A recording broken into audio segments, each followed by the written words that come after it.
But of course, you can just watch us live here at the Gigafactory in Austin. Thank you for allowing us to be here. Yeah, you're welcome. It's quite something to just sit and watch for quite some time. Yeah, this is actually where I don't actually have an office here. I either walk the floor or I hold meetings in this room. Okay. This room allows me to see what's going on with production while I'm holding meetings. Is there one particular production that you focus on when you're here, or that you sort of your eyes always go to, or you actually walk over to? Well, this is the end of line that we're seeing here. So if cars aren't moving, that means there's some blockage upstream, and then I can go and see what that blockage is. So I think we might be on a break right now, but if vehicle end of line is not moving, that means there's something upstream that's wrong. Got it. Well, it's been amazing just to walk around the facility a bit and get a sense for the size. All right, you just finished your annual meeting. You took a lot of questions from a very eager audience. I feel like most of it you've shared before, but there was some news, and I want to start there. Advertising. You got a big applause. You didn't sound like you were going to advertise that much, but you did at least seem to open the way to saying, okay, we might consider doing some advertising. Why? Well, I mean, I believe in listening to shareholders, and I actually was surprised by the level of enthusiasm for advertising, since we have not historically done that.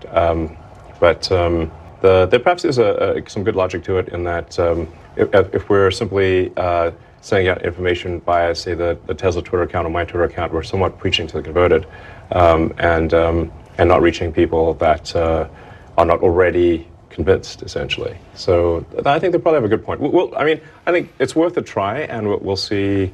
So we'll see how effective it is. Do you have any idea how you'd like to try it, or what that would involve? Well, I mean, I have some general thoughts about advertising. That if advertising is informative and entertaining, then it can start to approach content. So I think sometimes advertising is perhaps not informative, or perhaps in some cases a bit misleading. And in fact, we've lost some advertisers on Twitter because community notes applies to advertising too. And so if somebody advertises something that isn't perhaps a bit inaccurate, then it gets community noted, and then they get mad and stop advertising. But we care enough about the truth that we're willing to give up advertising dollars on Twitter, even if in order to have the least inaccurate source of information. And I want to talk about that, but I want to obviously spend some time on Tesla. Again, back to ads, though. I mean, am I going to start to see Tesla ads during the NFL broadcast on a given Sunday, Monday, Thursday? The NFL's always on. Well, bear in mind, I mean, I only just agreed to it, so it's not like I have a fully formed strategy. Okay. Well, how much time does go into when you think about these things? I mean, was it something you decided to do up on stage, or at least did you know coming in, I may, if this comes up, that I may go there? No, I mean, the questions are not scripted in any way. Right. So in that moment, you just said, all right, we'll do some ads. That's right. So we're only like 20 minutes later, and I'm asking you detailed questions. You don't have any answers, I guess. I'm not sure what the most effective thing is, except that, like I said, I believe that advertising should be informative about a product. It should be ideally aesthetically pleasing. It should be beautiful. It should have some artistic element to it, and it should be something that you don't regret watching after it's done. And I think if advertising fits those criteria, that it starts to approach content, and that you want advertising that is as close to content as possible, such that you don't regret the time you spent watching it. But you did say something as well, which is that you've been preaching to the converted. You mentioned a few statistics, for example, about safety, about price during the meeting that may not be fully understood by the general auto buying public at large. So a lot of people still think Teslas are super expensive because we did start out with an expensive sports car, then like a slightly less expensive sedan and SUV. But now we're at the point where the starting price of a Tesla is actually below the average selling price of a car in the United States. So Teslas are actually much more affordable than people realize. And so we should just make sure people at least know that. Right. And that Tesla's also the safest cars on the road in so many ways that people, actually a lot of people at Tesla don't even know. Sort of the cabin overheat protection, for example, or the fact that we continuously update the automatic emergency braking software and the way the airbags deploy, So we look at an accident, we say, is there anything we could do from a software standpoint to improve the cars that are already on the road? And then what can we update in the design to improve safety?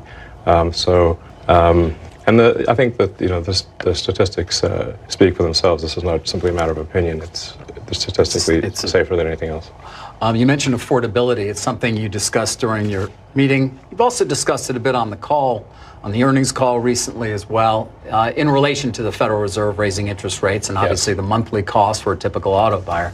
You think it's going to be a tough 12 months ahead? You've said that a few times. Yes, for everyone, not just Tesla. Understood. So it's, it's simply, you can think of raising the Fed rate as somewhat of a brake pedal on the economy. Frankly, it makes a lot of things more expensive. Certainly things that are bought with credit, but then it has downstream effects on even things that aren't bought with credit. So, if the car payment or your home mortgage payment is absorbing more of your monthly budget, then you have less money to buy other things. So actually it affects everything, even things that aren't bought on credit. So, and my concern with the way the Federal Reserve is making decisions is that they're just operating with too much latency. Basically, the data is somewhat stale. So the Federal Reserve was slow to raise interest rates, and now I think they're going to be slow to lower them. That appears to be the case. Yeah, that may well be. We spent a lot of time talking about that, as you might imagine, on CNBC. Yes. Perhaps too much. But when it comes to latency, that takes me to pricing, because you've discussed the lack of latency in your own ability to understand exactly what's going on in the market for those cars, as opposed to many of the legacy and other competitors. We have real-time information on demand. So, so we know how many people placed an order for a Tesla yesterday. So the computer calculates that all, and literally every day we get an automated email to the exec staff that says how many people placed an order in which countries for which cars. And so we know what demand, we know what the orders were yesterday. And now you don't want to overreact to these things, because sometimes you get like little dips for reasons that are hard to explain. Do you look at them every day? Yeah. But like I said, you don't want to overreact to if like a week is slow or something, you don't want to overreact to that. But if you look at the trend, say for over two week span or something like that, you can see that there's this for some reason the demand is less than it was, or it's higher. Do you adjust pricing to that? I mean, are you almost like an airline at this point in terms of kind of dynamic pricing model? Yes. So we basically adjust pricing to match demand, we obviously did a big price drop in Q1, but now January is usually a terrible time for car buying. So there's seasonality to car purchases. With January is often the worst month. So we did a big price drop, and then recently we did a price increase. So as I mentioned to the audience, the reality is that all car companies make significant adjustments to price, because you've got the MSRP number. And then if demand is high, dealers will charge some premium over MSRP. If demand is lower, they will have manufacturer incentives. So you can actually see a very big difference over the course of, say, 6 months between the peak to trough of all cars. It's just that Tesla is so immediate and obvious and transparent. It's not a question of MSRP and then markups or discounts. Right. But after your last earnings, a lot of investors came away wanting to talk about your margins and wanting to talk about your pricing. In particular, I think, you talked about vehicle cost reduction. You sort of even said it's hard to explain the profundity of technically selling cars now for no profit and still yielding tremendous economics over time. Yes. I'd like you to explain a little bit more of what that means. You did a bit in the meeting as well. You're talking about sort of the move, I think, from manual to autonomous and the value add that will come along with that. But explain to people why that's profound and why conceivably, not that you want to, you could sell automobiles now for no profit and still make enormous profit in the future. So Tesla is the only car company selling cars where we believe the car is capable of achieving full autonomy with a software update. So the value of a fully autonomous car is, we think, perhaps 5 times more valuable than a non-autonomous car. Why? Well, the utility of a car, typically a passenger car, is going to be maybe 10 hours a week, maybe 12.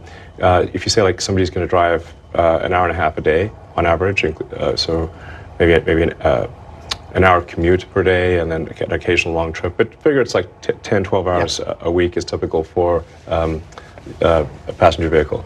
And then you also have a lot of costs associated with parking. You need a garage, or you've got to buy a parking space, or you've got to get a parking ticket at the mall. There's a lot of costs associated with cars. And now, if you've got a car that's autonomous, that can go around and essentially be like an autonomous Uber, the utility, I think, is going to be, well, it's going to be much higher. Perhaps, and this again, this is so much speculative. I understand. We're talking about robo-taxis here, or at least what people have called, or you have called. Yeah, like an autonomous Uber is a way to think about it. So perhaps the utility then would be on the order of 50 hours a week. This is just a guess. Say there's 168 hours in a week, and probably, as a rough guess, an autonomous car will be able to be active instead of for 10 hours a week, probably in our view for about 50. But it's the same car, and it costs the same to build. But I want to understand the business model a little bit, because I'm buying the car, and instead of it parking at my lot while I'm working, it goes off and picks people up and drops them off. Yes. Who's making the money from that? I assume that's the value add you're talking about. Is it a revenue share? Do you have this model sort of planned out specifically as how it would look? Yeah, it's been in the Tesla terms and conditions for quite a long time. Oh, it has? Yeah, so the owner of the car would make, I don't know, some amount. Who knows what it would be, but perhaps it could be a 50-50 split or 70-30, I don't know. But the cars are, if you buy a Tesla car, it can only be used in the Tesla network. It cannot be used in someone else's network. That means that if the car is able to be used 5 times as much, Tesla is likely to make basically 2 or 3 times the original value or sale value of the car in robotaxi revenue. Right. This is gigantic. As I said to the audience, it would be like selling cars for software margins, because in fact it is software. Right. So instead of effectively having, say, 25% margins, it might be 70% or more. And I mean, the free cash flow associated with that is actually truly a staggering amount. The best analysis that I've seen thus far about this is from Kathy Wood's firm, ARK Invest. We know Kathy well. Yeah, she's great. Yep. I would assume you like her, obviously. She's been a huge proponent of your stock for many years. Was right, by the way, very early on. She was right. Yeah. I thought she was being optimistic, but she turned out to be, in fact, almost spot on. Yeah. And I am familiar somewhat with her analysis. What a lot of investors come back to, or everybody, is your promises of full autonomy. And you seem to be saying, again, you've said it before, you know that. Yes, no, I mean... You said it in 19, I think about 20, and I've certainly been, I guess I have somewhat of a pathological optimism. Well, it works, by the way, because you don't end up with this unless you're optimistic. But yeah, exactly. I mean, who would try to do this and rockets if they weren't pathologically optimistic? No, you'd have to be. Yeah, so there's a double-edged sword, I guess. But do you ever say to yourself, all right, I'm getting a little ahead of myself here? I mean, when you said again, we're going to have full autonomy. No, I didn't say we will. I said I think. You think? In my opinion, we probably will. Okay, right. There's a number of qualifiers there. I think, in my opinion, we probably will. So, what do you think, in your opinion, you probably will? When? I mean, it does look like it's going to happen this year. Why? Well, we're now at the point where the car can drive on highways and in cities and where a human intervention is extremely rare. So, I mean, I was able to drive for several days, just dropping a navigation pen in random locations in the greater Austin area with no interventions. And the same in San Francisco, which is a very difficult place to drive. So, I mean, you've got bus lanes, one-way streets, so it's quite a challenging homeless situation. You were driving recently in San Francisco, where the car was? I have been doing that quite a lot because of Twitter's headquartered of course. there. Maybe less, maybe a little less soon. Yeah. We'll get to that. But finish your point, though, in terms of why you feel why you're optimistic. I'm optimistic for that reason, which is that I've actually never, this is the first time I've had a situation where there's been several days in a row picking random destinations and having no safety-related intervention. Right. It's the first time ever. I want to get to a lot of other topics, but I am curious on Tesla in particular. One thing I haven't heard you discuss is the impact on your business of the Inflation Reduction Act. At least I haven't heard it. Maybe you've discussed it. Adam Jonas, who follows your company at Morgan Stanley, said, "We believe the IRA is so advantageous to Tesla in terms of absolute dollars versus the legacy OEMs, it could equal as much as 45% of current earnings per share." Is the IRA going to be usually beneficial to your company? I'm not sure it's going to be that beneficial. There are significant advantages for having domestic production of batteries, which I think is important for strategic reasons. I think as we move to an electric transport economy, I think it's important for the United States to have some independence with respect to battery production, including all of the precursors necessary for a battery. So the IRA strongly incents that, and I think that will prove to be something of of national strategic importance in the future. So I'm not sure I would say it's as good as, say, a 45% increase in earnings per share, or 40%. Is it significant? It's helpful. Though? Yeah. It's helpful. I would say maybe it's half that or something. Okay, but I mean, 20% is quite significant. Yeah. Have you mapped it out at all? Do you have a sense? I mean, obviously, you talk about storage, for example, which is so important. You spend time on that as well, the mega pack. Is it beneficial in that particular area beyond, obviously, the credits, the tax credits that certain people get for buying a Tesla? Yeah, there's really two parts to the IRA. There's the incentive for battery manufacturing, and it's really quite a detailed. It's actually a very well-written bill in that it really makes sure that you can't game it.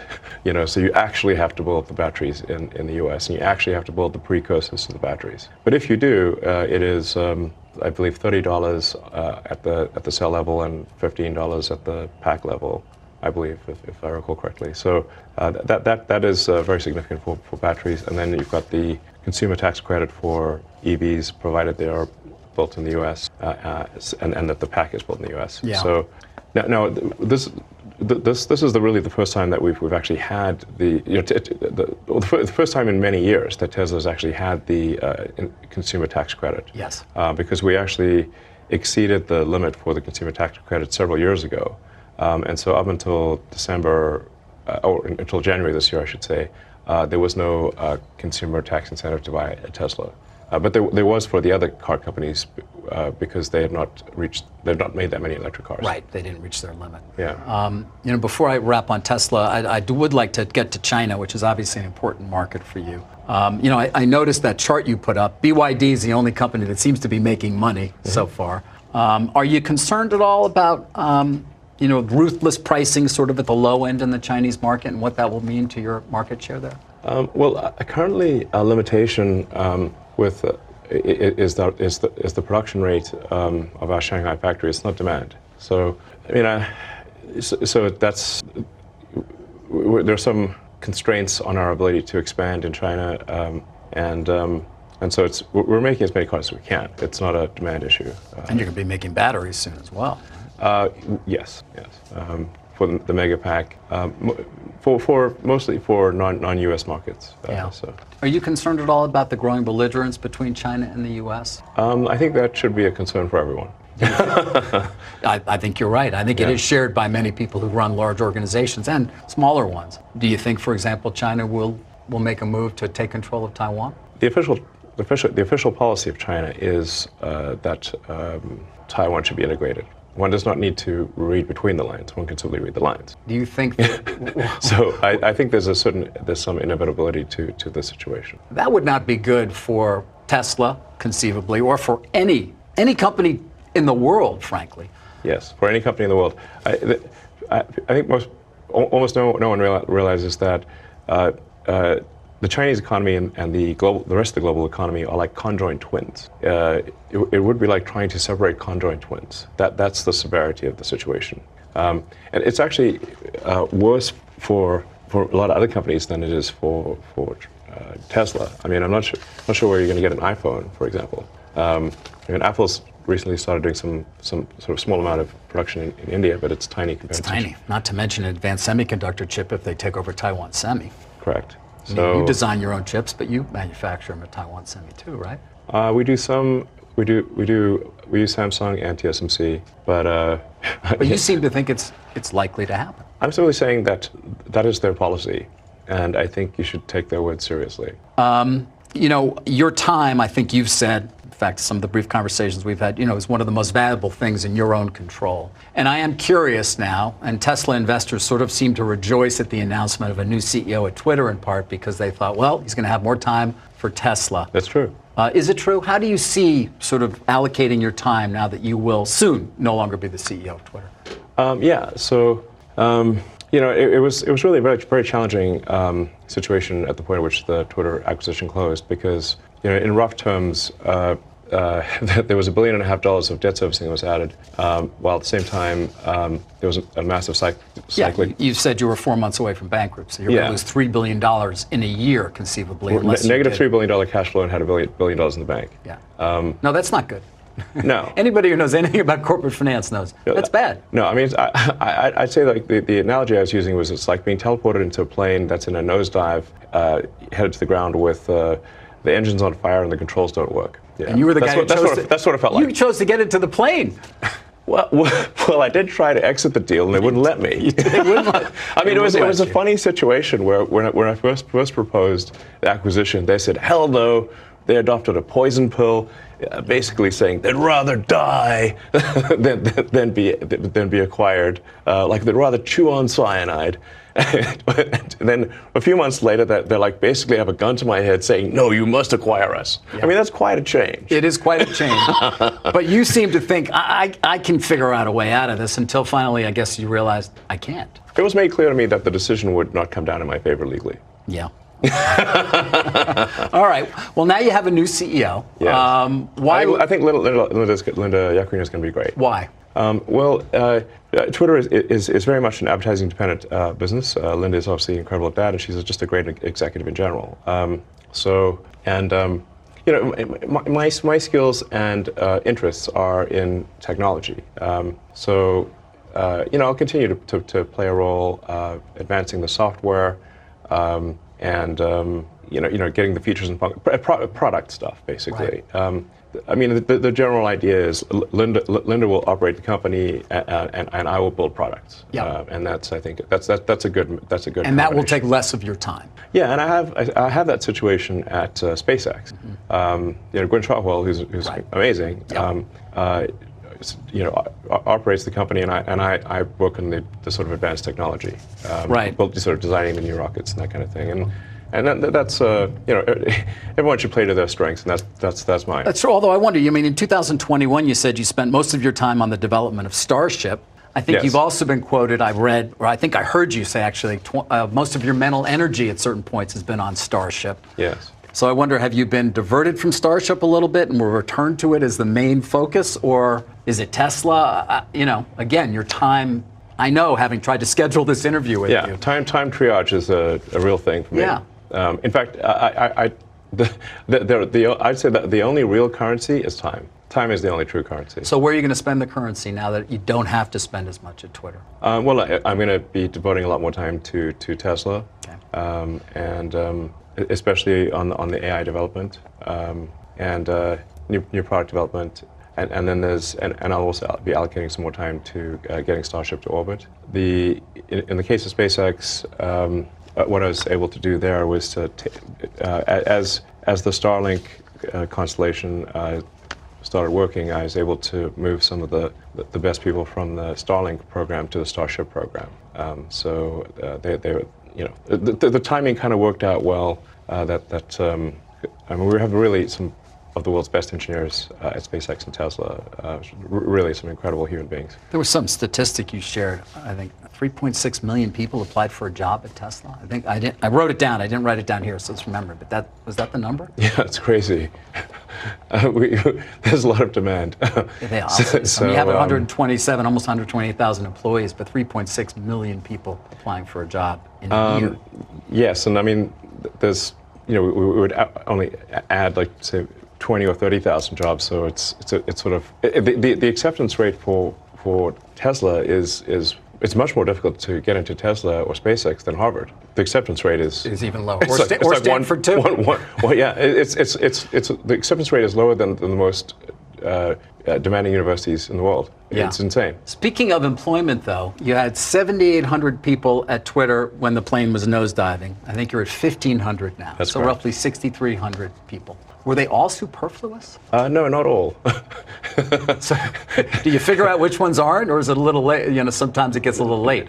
I mean, look, desperate times call for desperate measures. So there's no question that some of the people who were let go probably shouldn't have been let go because we simply did not have the time to figure out.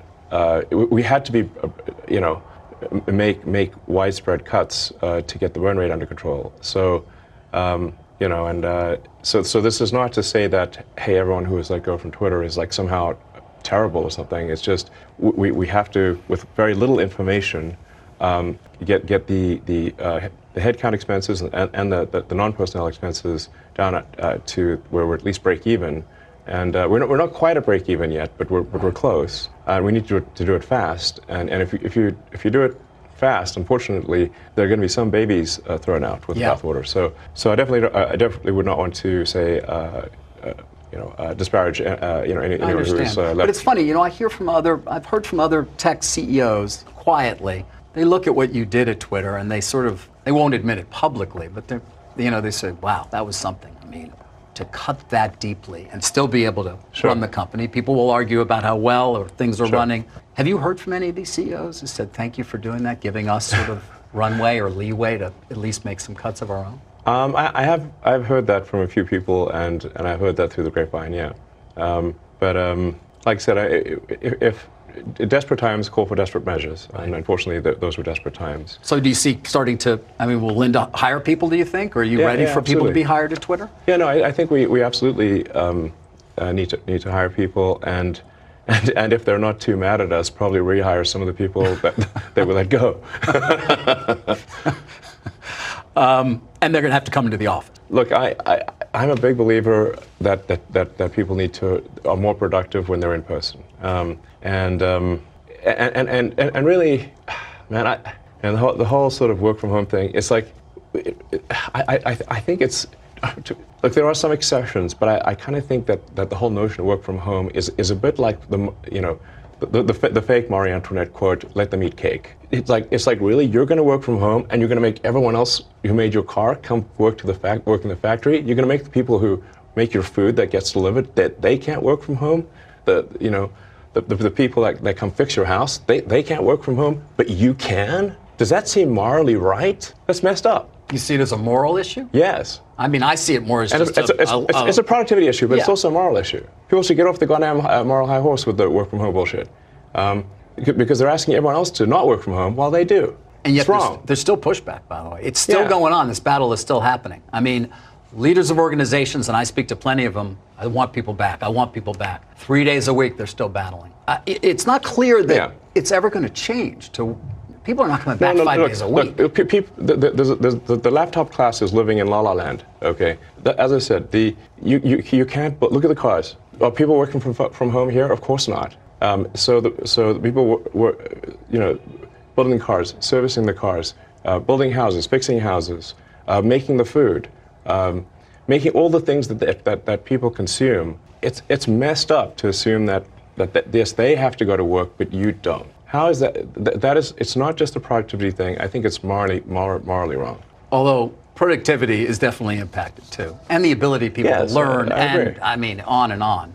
Listen, I mean, look, people will disagree with me about this, but it's like. So if you want to work at Tesla, you want to work at SpaceX, you want to work at Twitter, you got to come into the office every day. Yes, I mean, like I'm not saying. I'm saying like, look, put 40 hours in, and frankly, it doesn't even need to be like.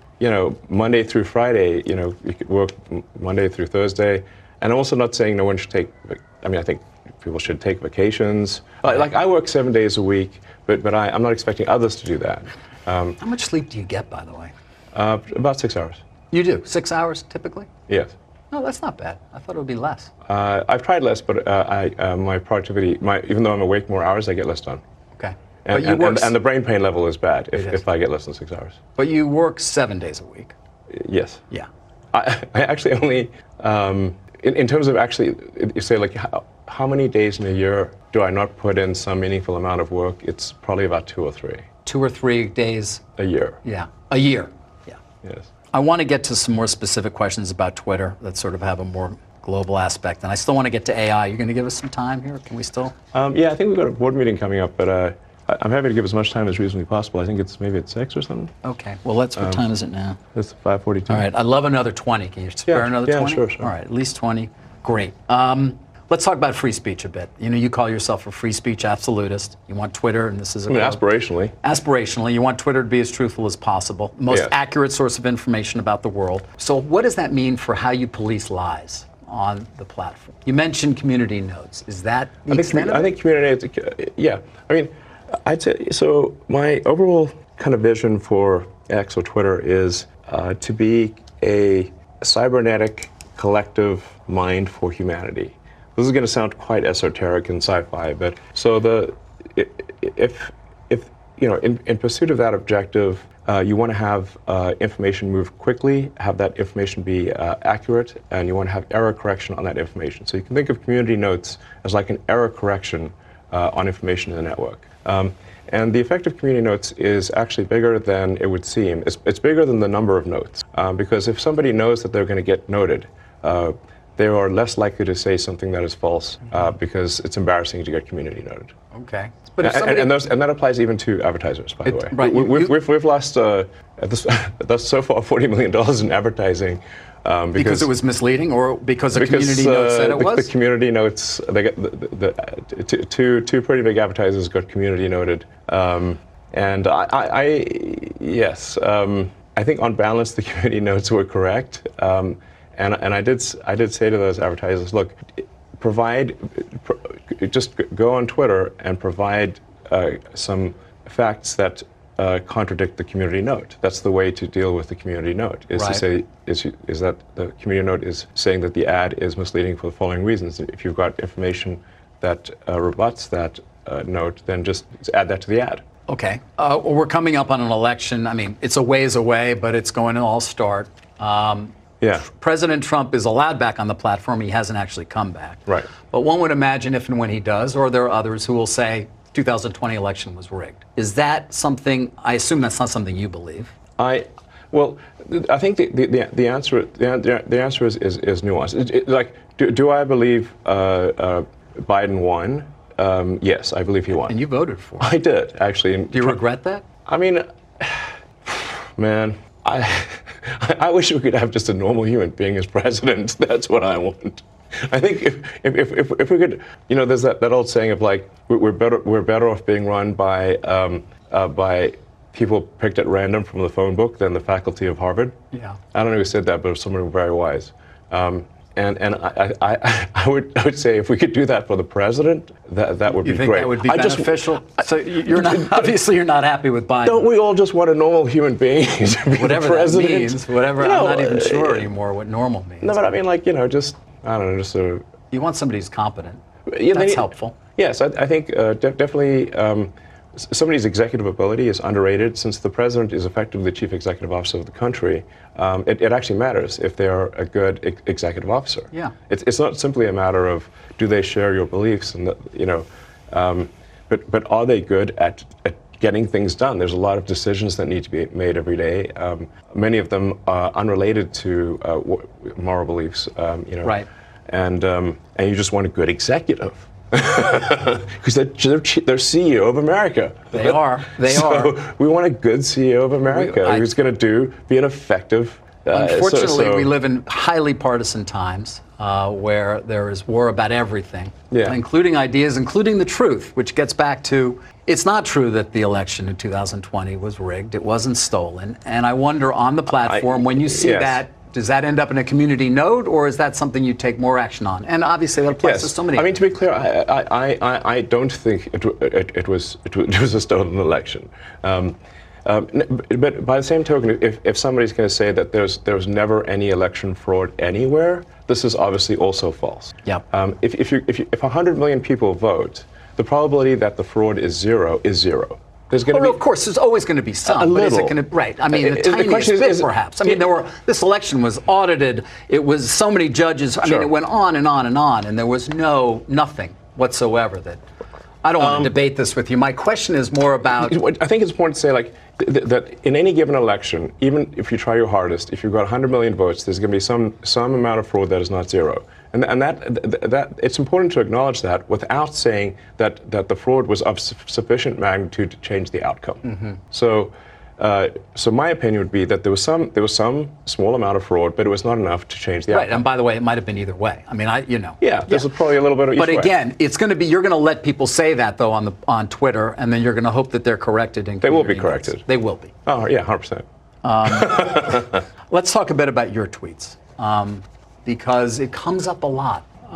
Even today, it came up in anticipation of this. I mean, you do some tweets that seem to be, or at least give support to some who would call others conspiracy theories. Well, yes, but I mean, honestly, some of these conspiracy theories have turned out to be true. Which ones? Well, like the Hunter Biden laptop. That's true. Yeah. Yeah. So, that was a pretty big deal. There was Twitter and others engaged in active suppression of information that was relevant to the public. That's a terrible thing that happened. That's election interference. But how do you make a choice? You don't see. I mean, in terms of when you're going to engage. I mean, for example, even today, Elon, you tweeted this thing about George Soros. Well, I'm looking for it because I want to make sure I quote it properly. But I mean, you know what you wrote. But you basically. It reminds me of Magneto. Which is like, calm down, people. This is not like made a federal case out of it. You also you said he wants to erode the very fabric of civilization, and Soros hates humanity. Like, when you do something like that, do you? Yeah, I think that's true. That's my opinion. Okay, but why share it? Why share it? Especially, why share it when people who buy Teslas may not agree with you, advertisers on Twitter may not agree with you. Why not just say, hey, I think this. You can tell me. We can talk about it over there. You can tell your friends. But why share it widely? I mean, this is freedom of speech. I'm allowed to say what I want. You absolutely are. But I'm trying to understand why you do, because you have to know it's got a. It puts you in the middle of the partisan divide in the country. It makes you a lightning rod for criticism. I mean, do you like that? People today are saying he's an anti-Semite. I don't think you are. No, I'm definitely. I'm like a pro-Semite, if anything. I believe that probably is the case. Yes. But why would you even introduce the idea then that would be the case? I mean, look, we don't want to make this a George Soros interview. No, God, no. I don't want to at all. But what I'm trying, even came up though in the annual meeting. I mean, do your tweets hurt the company? Are there Tesla owners who say, I don't agree with his political position and I know it because he shares so much? Or are there advertisers on Twitter that Linda Yaccarino will come and say, you got to stop, man. Or, I can't get these ads because of some of the things you tweet. I'm reminded of the scene in The Princess Bride. Great movie. Great movie. He confronts the person who killed his father, and he says, offer me money, offer me power. I don't care. So you just don't care. You want to share what you have to say. I'll say what I want to say, and if the consequence of that is losing money, so be it. But I mean, when you link to somebody who's talking about the guy who killed children in a mall in Allen, Texas, and you say something like it might be a bad psyop. I'm not quite sure what you meant, but. In that particular case, there was. Somehow that's not that that obviously people were killed, but it was, I think, incorrectly ascribed to be a white supremacist action, and the evidence for that was some obscure Russian website that no one's ever heard of, that had no followers, and the company that found this is Bellingcat. Right. And do you know what Bellingcat does? Psyops. Right. I couldn't really even follow exactly what it was you were trying to express there, so that's in part why I was curious. I'm saying that I thought the ascribing it to white supremacy was bullshit. Okay. and that the information for that came from an obscure Russian website and was somehow magically found by Bellingcat, which is a company that does psyops. And there's no proof, by the way, that he was not. There's no. I would say that there's no proof that he is. And that's a debate you want to get into on Twitter? Because we should not be ascribing things to white supremacy if it's false. Can we talk about AI now? Sure. Actually, I want to talk about AI. Well, let me end with Twitter in the sense of Sam Altman was on the Hill today, and he said AI's ability to manipulate interactive disinformation is a significant area of concern. It's yes. Moving so quickly. It is a significant area of concern. And how, I'm curious as to whether you agree with that, how you see that even playing out on Twitter with people who knows somebody could look like you and or me and use our voice. I don't know what it could be. Oh, that is happening big time. So the reason that I'm asking people to be verified on Twitter and that we're saying, okay, verification means you've got a phone number from a reputable carrier, which means that you've at least passed through whatever their security mechanisms are, that you have a credit card, so you now have passed through whatever security mechanisms the credit card company has, and that there's some small amount of money paid per month. That set of actions significantly increases the cost of fake accounts. With the latest AI, it can bypass basically every test for are you a human. Right. So then how do you know that a million accounts were created? How do you know that those are people? I don't know. How do you? Exactly. You have to do account verification. And the thing that makes I sort of put myself in the position of like, if it was my goal to manipulate public opinion and create millions of accounts and make it seem as though a topic was trending, and that this is actually what the public believes. But in order to do so, I had to get a million phone numbers, a million credit card numbers, and pay $8 a month. Right. And have that all not be traceable and clustered. I'd say it's impossible. Impossible. So the goal of the sort of Twitter verification is fundamentally to prevent AI manipulation of the system. Got it. Final question on Twitter. Walter Isaacson, your biographer, he said your big goal for Twitter is disrupting the banking industry. Is that accurate? I'd say that's a. Look, first of all, I don't want to disrupt something for the sake of disrupting it. It's more like if there is a better product, that's great. But I'm not out for disruption for the sake of disruption. I'm like, if we can make a product that improves quality of life for people, that they find more useful, that's great. What people see in PayPal is sort of like a halfway. It's frankly sort of a half-baked version of what it could be. And so I think there's potential to create a more efficient financial system. And here we can get, again, quite esoteric into sort of information theory. But the actual financial system today is a heterogeneous set of databases running on mainframes and COBOL that still engage in batch processing. It's really quite very inefficient. Things are still not real time. And so it's possible to have a much more efficient, homogeneous, real-time data system. Money is just information, but that's not like the only reason. It's just a thing that would be, I think, poetic to fulfill ultimately the vision that I had for X over 23 years ago, right. and actually see that come to fruition would be nice. But there are many other things for Twitter. It's not just financial. So. Well, you talk about enhancing humanity. I'm curious then about AI, which many people say will lead to great productivity gains. You showed those robots. I mean, I can imagine what they conceivably could do when powered by AI. But I'm also curious, because you've certainly been concerned, what percentage do you give the chance that it will destroy humanity? Well, the advent of artificial general intelligence is called a singularity because it is so hard to predict what will happen after that. I think it's very much a double-edged sword. I think there's a strong probability that it will make life much better, and that we'll have an age of abundance, and there's some chance that it goes wrong and destroys humanity. Hopefully that chance is small, but it's not zero.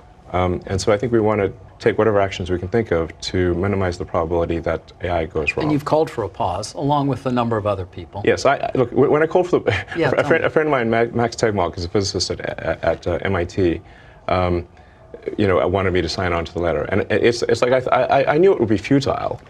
It is futile. It's futile. I knew it would be futile. I just wanted to call it like, it's one of those things, well, for the record, I recommended that we pause. Okay. Did I think there would be a pause? Absolutely not. But you're starting XAI, I think that's what you're calling it, or some new AI effort. How's it going to be different than OpenAI or Alphabet? This is not the time this is not. We don't have enough time, and nor is this the moment to really talk about it. Okay. We will have a launch event, and we'll explore the issues in more detail. But I should say that and I mentioned this at the shareholder meeting, that Tesla has actually tremendous capability in real-world AI. Yes. In fact, it is very far ahead of anyone. I know people actually on Twitter prior to our interview were saying, he never gets asked about how advanced his AI is at Tesla. You always talk about Tesla AI is like I said, it's like I'm not even sure who's second, frankly. Why is that? Then what are people not understanding about what you have, and why are we talking so much about ChatGPT and generative AI at OpenAI and what Microsoft's going to be able to do with it, and not about Tesla? I don't know. I mean, people do talk about it online. I think Tesla will have sort of a ChatGPT moment. Maybe if not this year, I'd say no later than next year. Wait, say that again. I'm sorry. You're going to have a sort of ChatGPT moment. Oh, you will. In terms of suddenly it will. Yeah, suddenly 3 million cars will be able to drive themselves with no one. Right. It goes back to that. Right. Yeah, and then 5 million cars, and then 10 million cars. So I would also say that if positions were reversed and say, well, in fact, the positions are reversed. For example, Google has Waymo, which is sort of attempting self-driving, and they are able to make self-driving work in a very limited geography with very tightly mapped streets. But as soon as anything goes wrong with those streets, like there's an accident or a parade or road construction, it stops working. Basically, Google is unable to produce a generalized solution to self-driving that works anywhere. They've been trying to do that for a long time. They've been unsuccessful. Tesla basically has that and is far more advanced than Google. Yeah. And so if the positions were reversed and you said, okay, Tesla's got to produce a large language model that has output equal to or greater than ChatGPT, or Microsoft OpenAI has to do self-driving, and we flip the tasks, Tesla would win. You'd win. Yes. And you have the computing power and everything else you need to do it. Absolutely. I'm being told we don't have that much time. Can you give me another 5 minutes, or yeah, what do you think? Yeah, I think so. I do have a board meeting. I know. But 5 minutes is probably fine. Sure. Okay, thank you.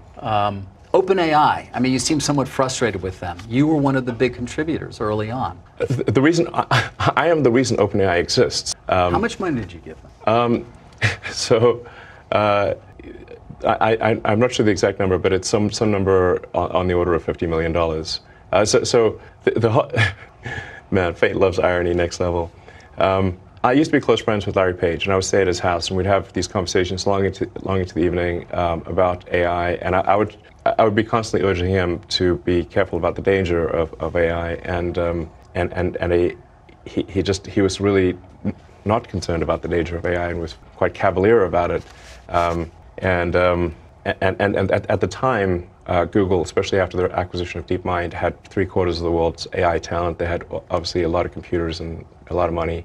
So it was a unipolar world for AI. And we've got a unipolar world, but the person who controls that does not, or at least did not seem to be concerned about AI safety. That sounded like a real problem. So, and then the final straw was Larry calling me a speciesist for being pro-human consciousness instead of machine consciousness, and I'm like, well, yes, I guess I am. I am a speciesist, So you helped to the creation of OpenAI. You put in as much as $50 million. More than helped. It wouldn't exist without me. It wouldn't exist without you. So I came up with a name.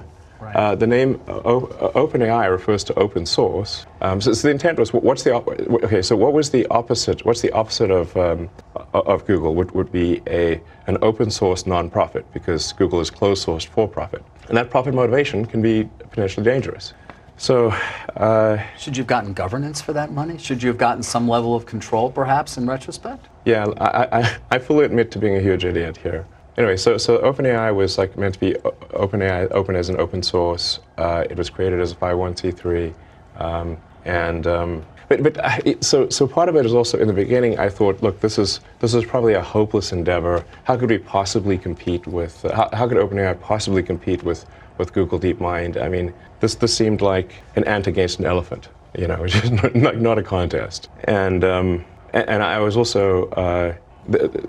I was instrumental in recruiting the key scientists and engineers, most notably Ilya Sutskever. In fact, Ilya went back and forth several times because he would say he's going to join OpenAI, then Demis would convince him not to, then I would convince him to do so, and this went back and forth several times, and ultimately he decided to join OpenAI, and really Ilya joining was the linchpin for OpenAI being ultimately successful. So you're very disappointed in what's happened there in terms of it becoming a for-profit. Do you I would take say any action? Sue them in some way? I do think that there's some. Look, it does seem weird that something can be a non-profit, open source, and somehow transform itself into a for-profit closed source. This would be like let's say you funded an organization to save the Amazon rainforest, and instead they became a lumber company and chopped down the forest and sold it for money. And you'd be therefore like, well, wait a second, that's the exact opposite of what I gave the money for. Yeah. Is that legal? That doesn't seem legal. And if it is, and in general, if it is legal to start a company as a nonprofit and then take the IP and transfer it to a for-profit that then makes tons of money, shouldn't everyone start? Shouldn't that be the default? Right. And then I also think it's important to understand like when push comes to shove, let's say they do create some digital superintelligence, almost godlike intelligence. Well, who's in control? Yeah. And what exactly is the relationship between OpenAI and Microsoft? And I do worry that Microsoft actually may be more in control than, say, the leadership team at OpenAI realizes. Microsoft, as part of the Microsoft investment, they have rights to all of the software, all of the model weights, and everything necessary to run the inference system. So they essentially have a great deal of control. At any point, Microsoft could cut off OpenAI.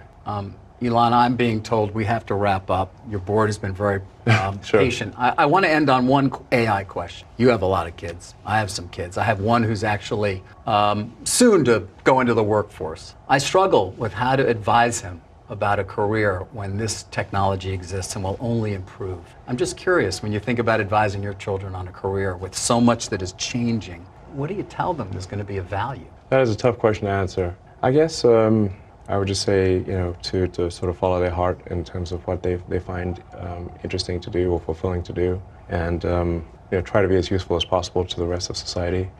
If we do get to the sort of like magic genie situation where you can ask the AI for anything, and let's say it's even the benign scenario. Let's say it's a benign scenario. How do we actually find fulfillment?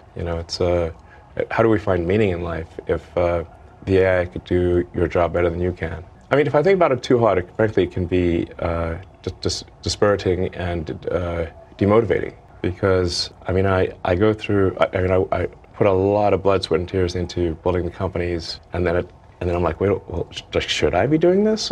Because if I'm sacrificing time with friends and family that I would prefer to do, but then ultimately the AI can do all these things, does that make sense? I don't know.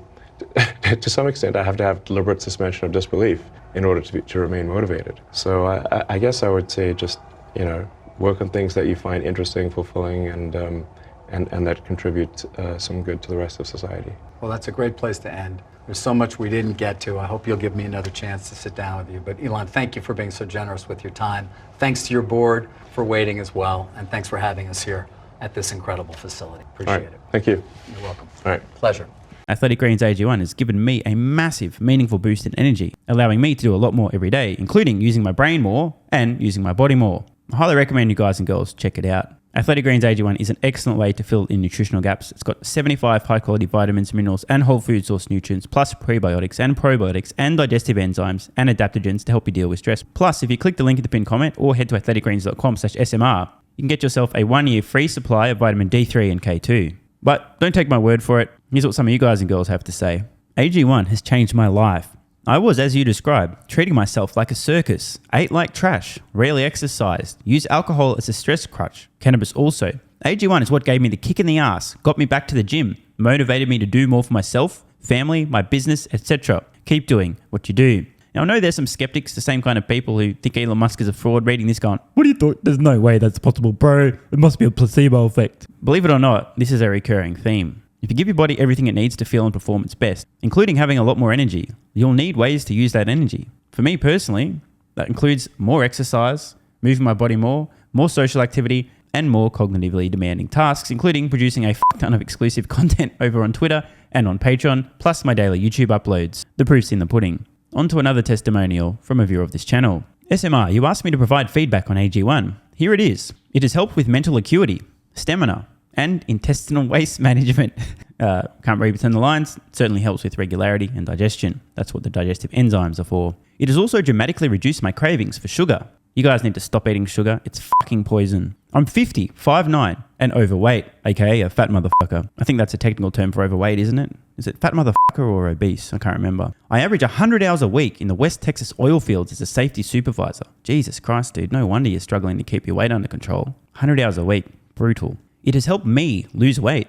It is not an appetite suppressant. It can help fat people suppress cravings, and motivation to be healthier is critical for changing your diet. Love you, brother. Again, this is a great point. It's something people really don't seem to grasp. If you have more energy, everything becomes easier. It's like turning on easy mode for life. A few years ago, before I was taking AG1, my health was trash. I was struggling to get through the day, had afternoon fatigue. The last thing I wanted to do was either use my brain or move my body. Didn't have the energy. Now, my biggest struggle every day is figuring out ways to use that energy. I'm exercising way more, doing a lot more with my friends and family, and of course, my work output has increased substantially. And you can fact check me. Check out the average length of my videos I was posting to YouTube 3 years ago. Need I say more? And one final testimonial. Love this one. Okay, here's the deal for me with this AG1 shit. I'm 41 years old and not the type to eat, drink, smoke, or sleep healthy, so I was skeptical. That being said, here's what I experienced. Day 1, meh. Day 2, afternoon fatigue was about 45 minutes late. Day 3, 0 afternoon fatigue. Day 4, 0 afternoon fatigue plus extra energy. Day 5, again, 0 afternoon fatigue plus energy, wondering, what the fuck, really? See, this is the thing, right? The results for many people are just almost too good to be true. This is the same experience I had. My afternoon fatigue just vanished out of nowhere. I'm like, wait, what the fuck? Why am I not tired in the afternoons anymore? Surely, it's not that AG1 is it? Turns out it was. Day 6 and 7, same thing. Day 8, same thing. Plus, I had the want to get things done around the house that I normally would slack off and not get done. Again, the point, extra energy, you'll need to use it, you'll find ways to use it. Day 9, 10, and 11, and today is day 12. I fucking love it. So however you managed to get me to buy it, I'm so glad you did. Thank you so much, SMR. It really changed me so far. Guys, this shit really works. Just try it. By the way, this is the reason I continue to relentlessly promote AG1. A lot of people get real fucking mad in the comments. Oh my God, snake oil salmon sold out. Oh my God, he's a scammer. This is fraud. But constantly, I'm pretty sure everyone making these comments is also currently short Tesla stock. I'm not particularly concerned about people having a negative perception, those folks suffering from small brain syndrome, still living in my bum's basement syndrome, etc., writing mean comments, claiming AG1's a scam or it doesn't work. I mean, bro, when I get feedback like this is what keeps me going. And remember, there is a 90-day money-back guarantee. There's nothing to lose here. Just try this stuff for a month, and if you don't get these results, get your money back. See, it's a literal no-brainer. It's an IQ test at this point in time. Testimonial after testimonial after testimonial like this. Get your money back if it doesn't work. Just try it for a month, and if it doesn't work, get your money back. Today's the day. It's finally time. Be like this guy who was a massive skeptic, but finally, after 1,000 promotions in a row, caved in, tried AG1, and has results like this. Head to athleticgreens.com/SMR or click the link at the pinned comment, and please, let me know how you're feeling in a few weeks' time. Now, if you'll excuse me, time to put my extra energy to good use. I'll be recording some more exclusive content for Patreon and my Twitter subscribers. So click the links in the pinned comment. See you over on Twitter and or Patreon, and don't forget to grab your AG1. Love ya.